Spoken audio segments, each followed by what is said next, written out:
Welcome back, everybody, to Off the Clock. I'm Alex. I'm Cory. And we have a very, very special guest with us today. He is the president and founder of White Whale Solutions. Ladies and gentlemen, David Waldron. Thank you. Thank you guys for having me. Appreciate Absolutely. it. Thanks for coming on. Of course. So we thought your presentation at the GBM was super good. He missed it, but I know. Alex came to me. I missed it one day. Like I had something else going on, and he was like, "You might have missed the best speaker we've ever had." I'm not even joking. That's not.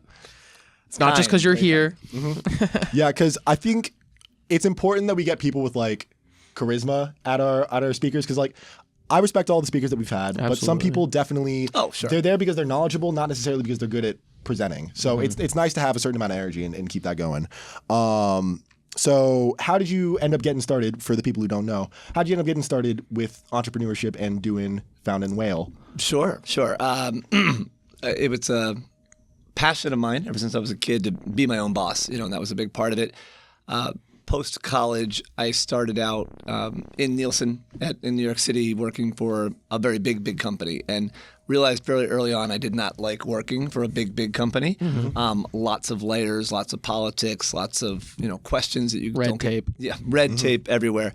But I enjoyed it, and I learned a lot. And so I leveraged the experiences I had there into a small agency, a 12-person agency, which we grew to about a 30-person agency. And while I was doing that, I was a partner, but not a partner with power, right? I was a partner equity, but not able to make final decisions, which was challenging. So when you're hiring people, when you have a vision of where you want to go and what you want to do, or even projects you want to take on, and you're not able to say, this is mine, I can do this, that was frustrating. So I started my own agency and really wanted to take that leap. And I told the class, and I'll tell others, I probably waited 7 years too long and felt like, I dragged my feet more than I should have. I could have just gone from Nielsen to my own agency and not have the middle parts. But it all evolves into who we are as people and how we learn. So for me, it was a great starting point. And now I look back and go, man, it's been a great journey, and we continue to do great things for our clients. That's awesome. Absolutely. Yeah, that's awesome. I wanted to ask, you've done a lot of speaking. Like we looked at your LinkedIn, and a lot of your posts are like, I've been speaking here. And I want to ask you some questions about like your speaking roles that you've done. So where is the most like prestigious place you've ever spoken? Wow, that is a great question. I do speak at a lot of industry events. I don't think they're very prestigious. I did speak, I guess the big one would be the ABA, the American Bankers Association. I spoke at their national conference. And so that was a room of 5,000 people. Wow. Bankers from all over the country, big, small, little. And that was really nerve-wracking, to say the least. I can imagine. 2% of the nation's GDP right there. Yeah, it was big. And it was a great experience, though. I mean, I remember we did it. It was in Denver. And the room was just so massive. And I was questioning even if it was going to fill up. And then by the time it started, I was like, man, there's a lot of people here. And it was a great presentation. Yeah, what did you speak about? I talked about customer segmentation and data analytics. And this is going back probably 15 years. So at the time, the readily availableness of data, which is something I know very well, was not commonplace. So today, obviously, with the internet, you can search anything on anyone and find all those details. Back then, it was you can get information on income, age, presence of children easily. And we could. And so that was kind of our hallmark, if you will, of how we started the conversation. And it resonates well because it tells a story, whether you're a big bank or a little bank at that time, leveraging your data, leveraging your own customer information for success, for deposits, for growth. Is a story that works for anyone. It doesn't have to be, Bank of America versus a tiny community bank. The scale doesn't matter. Right. Okay. Everybody's trying to make money. Yeah. Another question about speaking is, what do you think? Well, what's the best question you've ever been asked, like while speaking? Do you have I think an it's answer going to to be that? today, probably. Oh wow. I don't know. I mean, this is new for me, but. I think the questions I like the most will be questions when I talk to students or I talk to younger people, even my employees when they start out, when I see the flicker of light that they have about a path that I don't see, and I like that when they start saying, what if we do it this way? I'm like, oh man, that's the way to go about it, because then you're given the new idea. I don't like recipes where people just follow and say, we're doing it this way every time. I like when someone, asks a question about, hey, what if we did this way? Or what if we change our modeling philosophy here for a data project? And that's really cool for me. So I like it when people kind of challenge the status quo. All right. Yeah. That's awesome. Nice. One thing I wanted to ask about, because one of the reasons I wanted to have you on is I'm kind of like a little bit of a data nerd. He makes fun of me. Some of our friends make fun of me that I like sit with my spreadsheets. And it started like when I was a kid. I'd make spreadsheets for like the video games I was playing and try to boil down all the data into like formulas and get that to work. What made you decide that you were interested in finding like all this data? I don't know. I do know, though, similar to your story there, as a child, I listened to baseball on the radio. I know it sounds very old-timey, but I would take stats of each game. And so I would actually print my own box scores. I wasn't scoring it like in a book. I was actually making my own storyline. So, and for me, what I realized at the time, and I still have these books, which is quite funny, is that I would write the summary of the game in my head. So only from the Phillies' perspective. I didn't care about like the other team and what they did. I didn't care like what the Mets might have done that night. I cared about the Phillies story, and I would take the data and be like, oh, Von Hayes was 3 for 4 that night. That's a big game for him. And then I would make the story have the narrative there. So I kind of tied the two together. Okay. Nice. I feel like that's what marketing is. It's taking the numbers and then connecting it to stories. 100%. And that's, when we begin any engagement with any client, whether it's a small local nonprofit or a big bank or a big utility company, we're trying to get them to see like the vision of where the data can take the execution, right? And believe it or not, it doesn't matter on the size of the institution, we're seeing that people don't do that. And they don't understand that their data can be leveraged to predict future behavior, deposits, growth, new customers, what have you. And that's a big part of what we do. All right, yeah. I feel like that's like scary for a lot of people though. Is I know it was happening a lot when people are talking about, the TikTok ban because is the data going to China? I'm curious, do you have like any fears about big data and the amount of information that we're sort of putting out there? Absolutely. I mean, you have to have a fear. It's a rational fear to have. And with the rise of AI and the way that AI can predict and algorithms know what your behavior types are before you even do them, I mean, it's all wrapped inside of our brains. There's definitely fears out there. And there has to be, a cautionary side to all data. I mean, like if you look at even in North America, Canada has very strict privacy laws. There is not data available on every household in Canada. California has enacted their own privacy regulations, which are way different than all the other 49 states. That's relatively recently as well, right? In the last 2 years. Yeah. And they're getting more aggressive about it. And, there's a balance there, right? I look at it from a data side and saying, if I can be a better marketer by telling better stories to the right people and I'm eliminating the mass or the waste, then it is a value, right? And that's what you're looking for is like, if you look at Netflix and all the shows we have access to, our lane is relatively small. They don't need to show me every single show out there that might be attractive. They look at it and say, oh, these are the ones that Dave's going to like. He likes biopics. He likes documentaries. He likes, sports stories. That's where I go. Yeah, no, I mean, the overall sort of cultural fear of like big data and just the risk or the privacy concerns that everyone has, we see it give birth to like other like businesses. Things like VPNs are way bigger now. Like you see VPN ads on everything. I'm subscribed to NordVPN. Yeah, people are wary of where their data is going, and they want something in place to protect it, some kind of guardrails. So it makes sense. Yeah, but at the same time, we still give away so much data every day with everything we do and even all of our buying behaviors, all of our credit card transactions, all of that is filtered through and even how your money moves through your bank account, right? All of that is tracked so we can see like where your bills are going, how much you're paying, how often you're paying, are you late on pays? And all of that data just gets, aggregated together to predict what is going to happen. And that's the beauty of data, but it also can be a little scary sometimes too. Sure, yeah. Yeah. One of the harder things is finding the way to properly sift through it because there's so much. Yeah. It's like, how do you connect A to B to C to D and make everything into like a coherent narrative? And I'm curious, like, what type of stuff are you looking for when you're trying to find data that will give you a story about a person?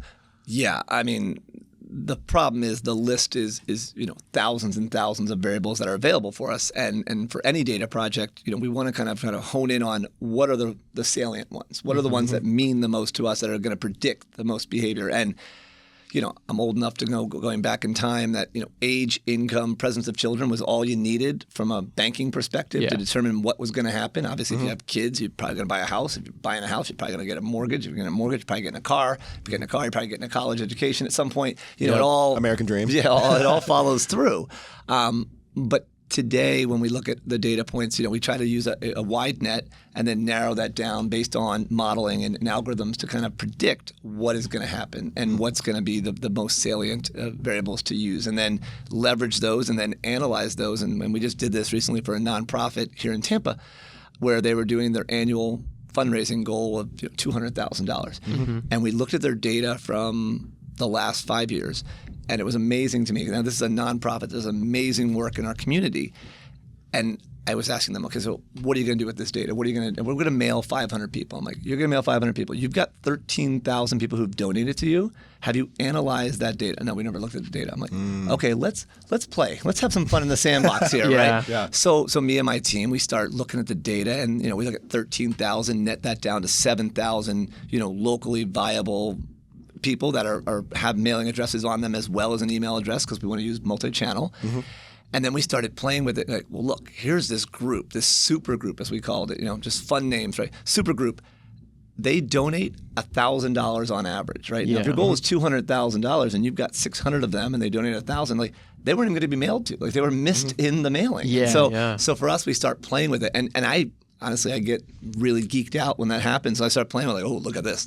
And there's also a little bit of the fear. Like, my team has learned this, because like now we're predicting the future.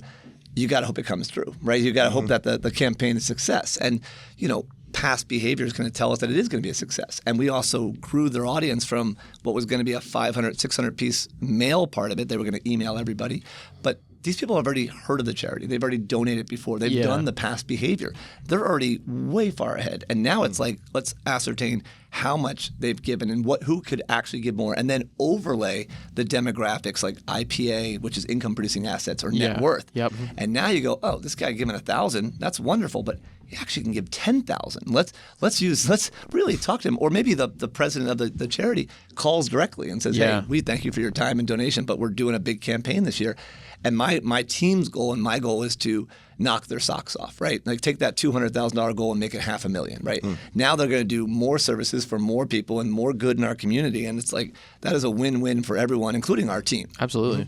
Everyone's trying to make money. Yeah. And making money, but also doing something good with it too. And then so, in that case, the data really allows us to tell a better story and to help them. And again, we see this all the time, and they're a nonprofit, so they're not built to be a marketing engine or data analytics, right? They're just trying to do their thing, which is fantastic. But when we look at the data and we start telling that story, we're like, man, you could do so much more and so much better. And like, we can make more money. We can raise more funds. Let's do that. That's a great way to start. Yeah, last week we had Wes Lehman on, who's on the advisory board, and he has done a lot of nonprofit work. And he was talking about it on the podcast, and then he also talked to me afterwards. He was like, yeah, nonprofits tend to be like, something needs to be done, and they just sort of like look within the organization is like, can you do this? And it's like, yeah. So I imagine having like a really experienced like team come in and do their work. There's definitely a lot of room for improvement. Always. And it's hard because nonprofits in general, and what we do at Whale, which is really interesting for as a corporate culture, years ago we started this where everybody at Whale can bring a nonprofit to the table and say, I want to support this mission. Oh, wow. I want to help. So we encourage employees to kind of find that, to look for that. And it runs the gamut of organizations that are out there. And it's a really, awesome thing to do, because you're right. They don't have the skill sets. And I mean, whether it's as simple as branding, design work, which is always great. And I mean, when you have professional designers on staff and they do that work, they're always like, wow, this is amazing. Yeah. The data stuff is, we try to do it every time and start with that data because they have a pool of people who've given money, people who've donated to their charity, who believe in their cause. That's the hardest thing to do, is to get someone to believe in something, right? And so for us, we really love that. And my business partner now, Katie, and I talk about this all the time, but I have a big heart and I want to do more nonprofit, but it also can be very challenging because they don't have the infrastructure. They don't have the people. They don't have the organization to run the campaigns the right way that we would run them. And they also don't have unlimited budgets that they can say, we can put this towards. But we always try to predict and say, hey, if you raise more funds and you can do more and make things better every single day. Nice. What's your favorite nonprofit that you've worked with? Ooh, there's so many. It's like picking your favorite kid. Yeah, it's like picking your favorite kid. I won't say my favorite, but I will say one that I'm working on right now, which is in development right now, and it's something that we're pretty proud of. It's called the Love Loud Festival. So Imagine Dragons, the lead singer, started a festival pre-COVID, and they've run it about 4 times now, and we're in the process right now of bidding to be their agency of record. Wow. But That's awesome. It's one of those things, it's a festival. They've got obviously Imagine Dragons and Neon Trees and other bands that are pretty big in that world of in the LGBTQ space. And for me, it's just like, it's a personal mission on my side, but also to say that, like, wow, my team gets really, really excited. I mean, like, they love our jobs and our clients, and we love them very much. But when you get something that's so different and unique, like, we've not ever done a festival before. And so we're designing, poster concepts, ad mats that they make up. And it's a lot of fun. It's a lot of fun because you get to really throw all the colors on the sandbox at the canvas and see what happens, and our team gets really jazzed up about that, and I do too. I just like to see how things come together. So Nice. And if you do a good job, then you can go to the concert. Oh yeah, that's always the carrot I dangle at everybody. I'm always like, hey, listen, if you want to go to Miami in June, I mean, it might be a fun time. And, probably get some backstage. June, it'll be so hot. Super hot. I'm from like the Miami Lauderdale area. Yeah, we'll be backstage though. I think VIP probably. Oh, there you go. There you go. We got to work our angles. So. Awesome. Yeah, you said you were from Philly, right? Yes. So how's been the adjustment to like Florida temperatures and Florida culture and the difference between here and there? Yeah, it was funny. I was in my building. I ran into a young lady who was from Philly and moving back, and I asked her, like, what preceded this to go back to Philly. She's like, Tampa's a transient place. And I had never thought of that because I've been here for 15 years now, and raised 2 kids here. And I looked at it and go, I can see her point. But again, I would say Philly is a very close-knit marketplace, right? I mean, the stat that I love, and I have all the data stats in my head, Philly has the highest percentage of people who will be born and die within 1 mile of the location. Interesting. It's the highest percentage in the country. So people born in Philly don't technically leave Philly very often. I mean, obviously people do, but the percentages are very, very high. But I love Tampa. I think that the lifestyle, obviously today walking in, 70 degrees, sunny outside. It's gorgeous. It's gorgeous Super outside. nice out, right.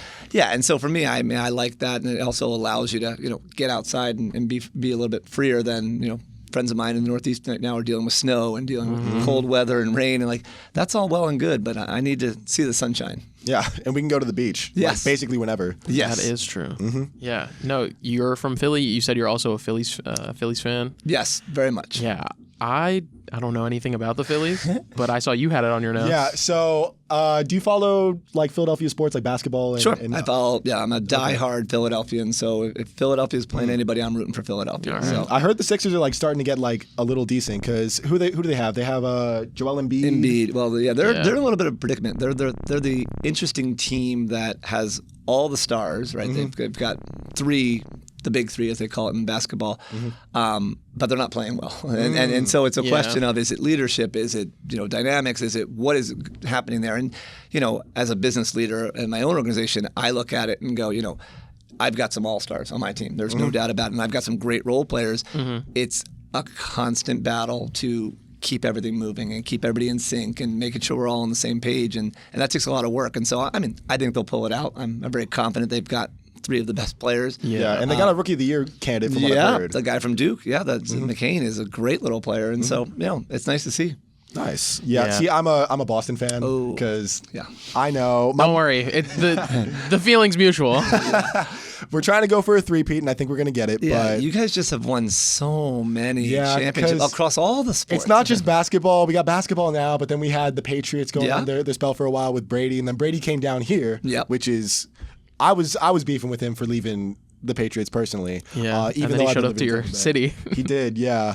But it's nice to. I actually just got into sports recently, more so. It's super cool to watch. Yeah, it's a lot of fun. I mean, it's entertainment, right? At the end of the day, we're doing it for entertainment purposes, and it's it's funny. My child is big in the gamer space and anime space, and I don't follow that world at all. I've been to one con with him out in Vegas for some event. I don't know what it was, wow. And then they told me more people watch this game being played than the Super Bowl. And I'm like, there's no way that's true. There's no way that's true. Some of the streamers, as a data person, I'm like, there's no way. I know data, and then I go look up the stats, and 100% correct. It's like, I could not believe my eyes that like what I think in my world that the Super Bowl is the biggest event, and he's watching a Twitch stream of it's happening like right under your nose. 3 guys playing, and then I'm like, well, let's monetize this. How do I get you in the role of being the person being streamed? And I think that way from a business standpoint, but it's a learning that I had no knowledge of, and so like you say, getting new into sports is like for me. I don't know the first thing about gameplay and how it all works and why they watch it. All I remember is being in a room in Vegas with 15, 20,000 people in a fighting game and 2 battlers going. Oh, was it Evo? Yes, it was Evo. Oh my goodness, Evo was awesome. Yeah. Well, I knew nothing about it. Yeah. All I knew is my 19-year-old son was not going to be going to Vegas without me, and I wanted to see what this was. And now they've been there a bunch of times, and they follow it all, and I support it all. Going to Evo is such an awesome experience. Yeah, I've only been to a few different tournaments. Like they have a couple in Orlando. There's one up in Daytona Beach, CEO, which is super big. There's a lot of different tournaments, and it's. I feel like a lot of people nowadays are sort of searching for community in a space where they can, be with people who have the same interests that they like. Absolutely. So it's a super big opportunity, but also like from a marketing perspective, you were talking about streamers. Like right now, I know Kai Cenat, one of the big streamers. He's pulling like 300,000 views like concurrently, which is even crazy. When he's asleep, like on stream. Yeah, he's doing a subathon, so the camera stays on forever. And every time somebody subscribes to the stream, it adds a certain amount of time to the timer. For how long he has to be live. Yeah, I think he's been live for around a month now. Wow. Yeah. Yeah, he's getting a bunch of celebrities on there. Like John Cena, the cast of iCarly, like a bunch of sitcom people, just a bunch of musicians. Yeah, he recently had like a marketing deal with McDonald's. Yeah, of course. Well, I mean, it's no different. I mean, and all worlds lead to, content, right? The content that he's putting out there, and the golfer, I don't know, Bryson DeChambeau, the professional golfer, but I feel like I've heard the name. Big time golfer, wonderful player, but he started it 13 days ago, and I was telling my wife this last night at dinner. It's a great story because it's how a marketing campaign starts, and now it's getting millions of eyeballs. But basically, all he wanted to do was he has a beautiful home in Dallas, Texas, glass home, right? So it's all glass, gorgeous home, and he's made millions on the PGA Tour and the Live Tour. So he has a putting green in his backyard, a very, very big green. And he said, you know what I'm going to do? I'm going to hit a golf ball over my glass house, and I'll get a hole in one. And I'll just do 1 a day, but the second day I'll do 2, and then 3, and then 4. So he's now on the 13th day. I feel like I've seen this before. He hasn't. It's going viral now because he hasn't made it yet, right? And so he's getting so frustrated. But like yesterday was his 13th day, so he's hitting 13 shots. But now he's got 1 million+ views, and people are watching. And they think about it from a marketing standpoint, and the way my brain goes to is like, man, if I'm Cobra, if I'm other brands, and I've got my logo on the bag that's just sitting in the shot, it's like, I got 1 million people watching this thing, and what's going to happen tomorrow? Probably more, because we're talking about it. It's going to grow. What started as a little joke, and yesterday he actually went in the hole, but it bounced out. So it doesn't count. And it was so funny because it was like, I mean, and he's so good that he hits the ball and he watches it and he goes, that's it, it's got it. And he's watching on a camera, and it lands over the house, bounces right into the hole, and then it bounced right out. And then he's like, no. And he's like, I can't believe I have to do this tomorrow. Like, so it's great, though. And to think about it, though, that's not a marketing or an ad campaign. It was like a guy just with an idea to say, I'm going to start doing this tomorrow. And people are now watching it every day and seeing what's going to happen. That's what I found. I found like organic ideas, organic content, like grassroots kind of content is the stuff that really like goes viral the easiest. It's like the formulaic stuff doesn't really hit the same way as like one guy with an idea of like, you know, I'd always sort of wanted to do this, and there's probably 1 million people out there that are sort of like, I've always sort of wanted to see someone do this. Absolutely, and that's where we are as a creative economy, is that we're all sitting there thinking about these ideas, and it's now it's so much easier. I mean, you're hosting a podcast. You know? And that's like the idea of it is, probably 10 years ago, like, how am I going to host a podcast? I might be on radio, but that's a whole different genre. So it's great now that anyone can do anything. Like, just to have the tools and the equipment to say, we're going to shoot this and make this happen and see what happens next. And you might get 5 views, you might get 5 million, but it's your content. So that's key. Exactly. Yeah.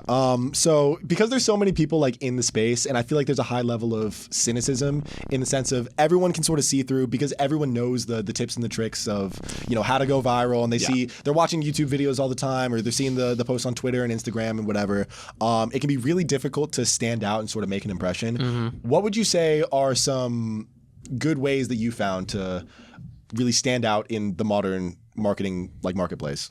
Wow. Well, I mean, my first rule is always hire good people, right? Hire good people, smart people, and let them be creative. Even if they're not a creative at heart, I mean, let them think strategically. Let them come up with their plans. Let them navigate their recipe, if you will, because that'll find a way to make things better. Mm-hmm. Mm-hmm. And so for me, that's where I start everything is really, really good people, and then not shooting down ideas, trying to think of how's this going to work. What do you think? What's the problems here? And I would tell you that. When I started Whale, it was all my ideas, right? It was me and a team behind me, like, yeah, whatever you say, Dave, we're doing it, right? Mm-hmm. Today, it is radically different. I mean, my partner, Katie, she is the yin to my yang in terms of everything we're doing, in terms of how we approach conversations. Like, oh, that's too crazy. That's too much. You're not thinking about the little details, which is where she specializes. And for me, it's fantastic because it makes all of our ideas so much better that we kind of balance each other out very well. So starting with the good people is a great place to start. And, you won't be let down when you have a whole A team behind you doing great things. Mm-hmm. Where do you find good people? Like what are you looking for? What makes like a good person to hire to you as two people that are looking for jobs after eventually. Yeah. And the people who are watching are probably looking for jobs after college. Yeah. Wow. Well, first of all, it has to be a culture fit, right? I mean, that's the most important thing. It's like there are great people. We've interviewed some really, really intelligent and smart people that just wouldn't fit our culture, our style, right? And you see that. You have to really immerse yourself in like what is it going to be like working with these people every single day. Mm-hmm.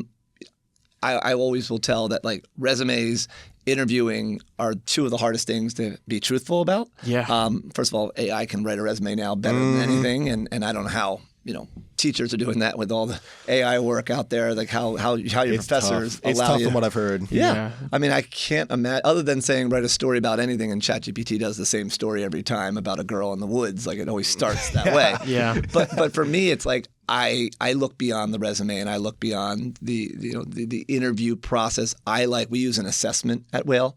So we have a nice tidy document that covers all the things you would be challenged with at Whale. And so it challenges critical thinking, attention to detail, problem solving, and we put our own little spin on it. So we allow people to kind of say, even design, like one of our questions to the listeners, we can see this, is design a T-shirt that's representative of your Tampa, and so we've done 100 assessments over the years, and we have them all still, and I keep them all because I'm like I like to see how people thought, and some are terrible, some are literally terrible ideas, like that is the worst shirt, but others are like, oh, I think we could make something with this, we can craft this in. So for us that's a fun way to really get behind the person. Yeah. And then I think the other thing that when we're looking for people, for me and for the agency side, the marketing side, enthusiasm, willing to take risks. I mean, this new generation really is afraid sometimes of taking those risks. I mean, we talked a minute ago about doing your own podcast or putting content. That's the people we want, right? People that can say, I'm going to try this. I don't care what's going to happen. I'm going to throw it out there and see.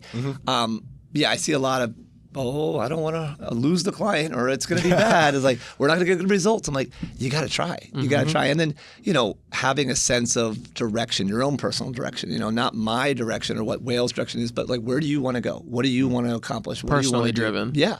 Yeah. And then that's the kind of person that we can just, because we let people choose their own adventure at Whale. That's part of our culture is, where do you think you want to go? And we've had a young lady who graduated USF 6-7 years ago, came to us as an intern first, started out as in the account role, managing accounts, talking to people on the phone, traveling to see them. And after about 3 years, she says, no, I don't like interacting with the clients all the time. Like, I don't know, what do you want to do? She's like, I want to be a designer. I'm like, oh, can you design? She's like, I think so. I think I can. I'm like, no, she had no art school. So she went back, took a year-long class to really refine her design. Today, she's one of our best designers. I mean, she's so talented.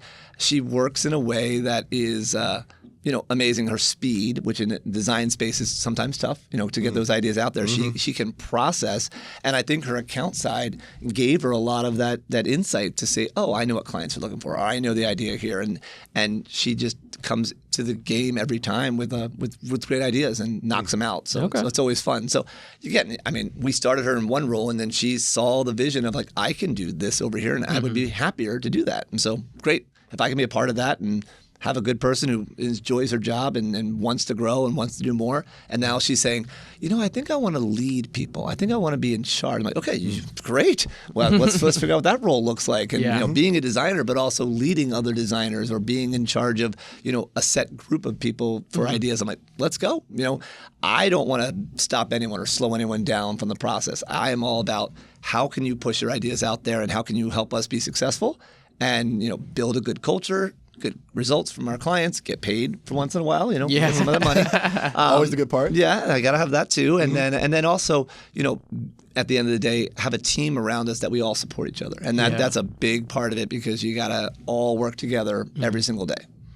Yeah, about the assessment, that's like a lot closer to sort of like the tech field or like computer science or programming or anything. That's sort of how the interview process goes. So there's like resume, interview, and then... That's your older brother, right? Yeah, my older brother graduated with a computer science degree, and when he was looking for a job, he was like, it is brutal. Like, you send your resume to a bunch of places, you interview at a bunch of places, then you have to take like all these assessments that they give you, and they're all different. They're all like trying to test different skills and all this and that. So it is closer to like a sort of tech interview phase, but I think that's more indicative of the person. Like it tells you, it gives you more data about the person. Yeah. Not even just their personality, but like their qualifications.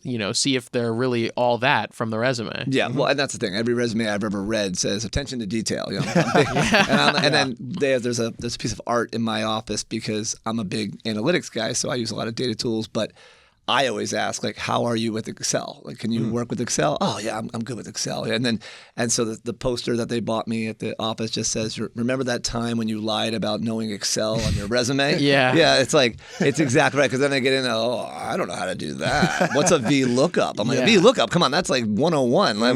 I have to ask you, have you seen the Excel Olympics? No. Oh my goodness. Okay, when you go home tonight, you have to look up the Excel Olympics on YouTube. Oh wait, I know what you're talking about. Yes. Yeah. It is groups of people who they get like an assignment in Excel. Like it's this whole thing. Really? It's commentated. I might join this. It's commentated. They get an assignment in Excel and they have to do it as fast as humanly possible. I don't think I've ever seen any of them use their mouse. It's all hotkeys. Oh yeah, yeah. And it's so interesting to look at. Oh my gosh, it's one of my favorite like niche little things to look at every once in a while. I like learning. I mean, I can't wait to watch and see what that's like because that's what it's all about, right? Yeah, you just keep evolving and learning different things, and so that's fantastic. Whenever I think of people being like, I'm proficient in Excel, I think about them, and I'm like, no one is proficient at Excel if they're not. They're like the top 0.00001% of all the Excel users. I wanted to bring it back to what you were mentioning about like it's important to have versatility in the people that you hire because my experience, like before doing this podcast, which for this podcast I do the editing, I brought all these people in. I just got scouted by Dr. Jarrett, who's like our faculty advisor for AMA. I was in one of her classes and she was like, you have a voice for podcasts. And I was like, all right. Dr. Jarrett, the genesis of all things, AMA. She brings everyone in. But before I was doing that, back in high school, I ended up being the president of my little sketch comedy group. Yeah. Where I was in charge of writing, I was in charge of acting, I was in charge of, making sure everyone was doing what they were supposed to be doing. And I feel like getting experience in a bunch of different roles is super important in order to fully understand not only what you want, but like how to be good at the other things. Because like one of the things, going back to me with editing, is I can, through having like an editor's view of what things are going to look like, it makes the recording process a lot easier because I can be like, okay, I want to do this way, and I want to make sure the audio sounds like this, and I want to make sure I'm bringing up this, and this, so I'm not going to have a massive pain later when I'm trying to work with this. I just really like the point that you mentioned about versatility because I feel like getting experience in a bunch of different roles, especially like nowadays when people aren't necessarily staying at the same job for a long time. Yeah. So they're not given the opportunity, I feel, to be able to explore a bunch of different like avenues within a certain company. I think it's super crucial. Yeah. And it's also, I mean, you've got to want to choose that adventure, right? I mean, there are some people who just want to be on the account side and stay on the account side and manage accounts, or people want to be in the digital side, working on the digital team and strategy planning for that. It's all about where you find your joy and what gives you purpose and passion every single day. And if we can do that well, then let's keep rolling. But I mean, having a bunch of different skills. I mean, I came up through the same ranks of like learning everything. And like, I remember my first business trip, I kind of conned my way into it. And like, they're like, we need someone to go to Cincinnati. I'm like, I'll go to Cincinnati. And next thing you know, I'm in Cincinnati and I'm like 23 years old and meeting with a CMO of a bank. And I'm like, we could do this. I can figure this out, and figure what happens. And it worked out great. It did. But like, I took that risk because that's what you have to do, right? You have to throw yourself in there and be like, all right, let's see what happens. And, I really do push my team today to kind of get outside those comfort zones whenever they can. Go see their clients, go do things on your own, which is really hard. We're a very collaborative group, but sometimes just having to have a conversation with someone for 15, 20 minutes at a conference, it's not easy, especially when you got to think about what's the next thing I'm going to tell them about and where am I listening to what they're saying. That's a very difficult skill to groom and to learn how to do. For sure. Yeah. No, I mean, that's going on right now. Yeah. Every time, a lot of the times when we'll sit down and do this podcast, we come in and we're like, what are we going to talk about today? Yeah. But it's sometimes you find the topics, sometimes you don't. And it's having confidence in yourself to be qualified enough to be able to, touch on your points that you need to reach your audience with. It's just, you settle into it, Yeah. You definitely get better at it. I think every once in a while, not every once in a while, but every like couple weeks, I feel like we film our best episode ever. Yeah. So except for definitely this one. Last week where I feel like you filmed the best episode ever and I felt like I was sinking in my chair. He was fine last episode too. I was it's insecurity. How many episodes have you guys done? You're episode 11. Yeah. Okay. Yeah, I'm impressed. First of all, your voices are great. Oh, thank you. But secondly, you have no notes in front of you, which I find to be awesome that you can manage this without notes and keep the conversation going. And that's a skill set right there that obviously when you're applying for jobs, like that's something people want to know. Like you could have the conversation and navigate that to ends to a mean to get to what we want to find out what happens. Yeah. So. All right, well, we got a wave from Kennedy. Yeah, so we should start wrapping up. But last little question I wanted to ask, a little bit of a fun one. So I saw on your LinkedIn that one of the key voices that you were a fan of was Mark Cuban. Yeah. Oh, yeah. Sure. Do you think he's going to make a run for president?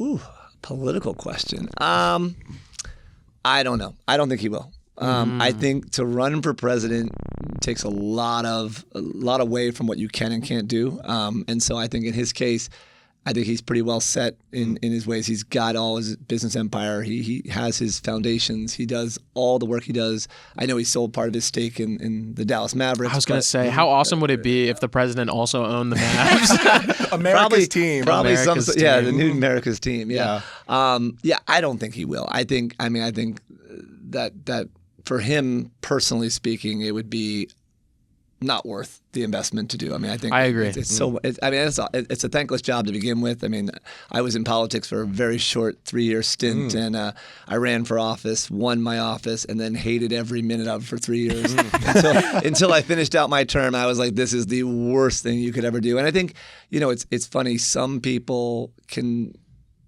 Marketers, I think in general, we have empathy and we feel voices and we hear voices. And so for me, I'm of the mindset like that as a marketer. I heard every opinion. Both sides of an argument. And I could see both sides. And I was in city council, so it was a very small little town. But still, at the end of the day, people were so mean and so hurtful with the things they would say and do. And I was like, this is not for me. I have too much, my heart would hurt too much and I can't be vicious like that. Make a lot of hard decisions. Yeah. Yeah, and it was small. It was a small town. It wasn't even that big of a deal. But still, they felt like they got to give it to me because I was on the council and I have to answer the questions, and it was challenging. All right. Well, there's a camera here. Yes. Is there anything you would like to promote or say to the audience at all? No, I'm just going to say, well, first of all, thank you. Thanks for having me. Absolutely. Thank you for for the opportunity. coming. This has been great. I enjoyed it. I would say, I'll give some advice. How about that? There you go. That's the other thing we asked for. Sorry, I'm jumping ahead of your questions. I would say, for anyone looking for a career in the marketing and advertising space, you know, I think most importantly is to be authentic. You know, authentic to yourself, and then to also, you know, take those risks. You know, as I said in the session, you know, if I had started 10 years earlier, I'd be 10 years further ahead and might have already sold, you know, whale at this point. Because it takes time and the risks. I was so risk averse at that time, and now I look at it and go, man, that was stupid. I should have started at 25 and done it then, and not waited. But in the end, it all works out, and that's the most important thing. So I think, you know, just, you know, being authentic, following your path, and you know, taking those risks and finding those challenges, you know, and don't always follow the money. That's a big thing I learned as well. People who just follow the money and say, oh, I'm getting paid X to this job. I have friends who have great jobs at X, and they make tons of money and they're miserable, right? They go to work every day and get out of that car and they're like, this is terrible, or, you know, it's just not worth it. Sometimes it's like, you know, the passion, the joy is more important. Yeah. All right. Well, thank you guys for watching this week's episode of Off the Clock. Don't forget to show up to the general body meeting at 4:45 on Tuesdays in BSN 225. This week, the day that this episode comes out, we're going to be doing a little Friendsgiving thing. But next week, we're going to have on some very, very awesome guest speaker. So don't forget, BSN 225, Tuesdays at 4:45. Show up. Once again, thank you, David, for coming on the podcast. Thanks, guys. And we will see you guys next time. Bye-bye.